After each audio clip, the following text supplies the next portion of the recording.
ਸਾਂਝਾ ਪੰਜਾਬ ਚੈਨਲ ਦੇਖ ਰਹੇ ਸਾਰੇ ਦਰਸ਼ਕਾਂ ਨੂੰ ਮੇਰੇ ਵੱਲੋਂ ਪਿਆਰ ਭਰੀ ਸਤਿ ਸ਼੍ਰੀ ਅਕਾਲ। ਅੱਜ ਮੈਂ ਤੁਹਾਡੇ ਨਾਲ ਆਪਣਾ ਇੱਕ ਕਲਾਮ ਸਾਂਝਾ ਕਰਨ ਜਾ ਰਹੀ ਹਾਂ। ਉਮੀਦ ਹੈ ਤੁਹਾਨੂੰ ਪਸੰਦ ਆਏਗਾ। ਇਹਦਾ ਸਿਰਲੇਖ ਹੈ ਮਾਏ ਨੀ ਮਾਏ।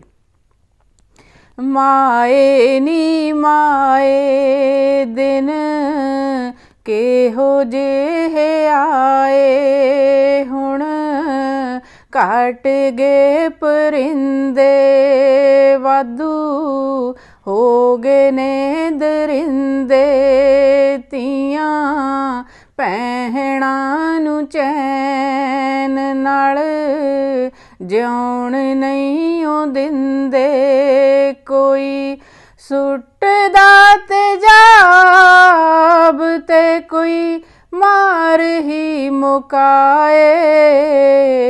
ਮਾਏ ਨੀ ਮਾਏ ਦਿਨ ਕਿਹੋ ਜਿਹੇ ਆਏ।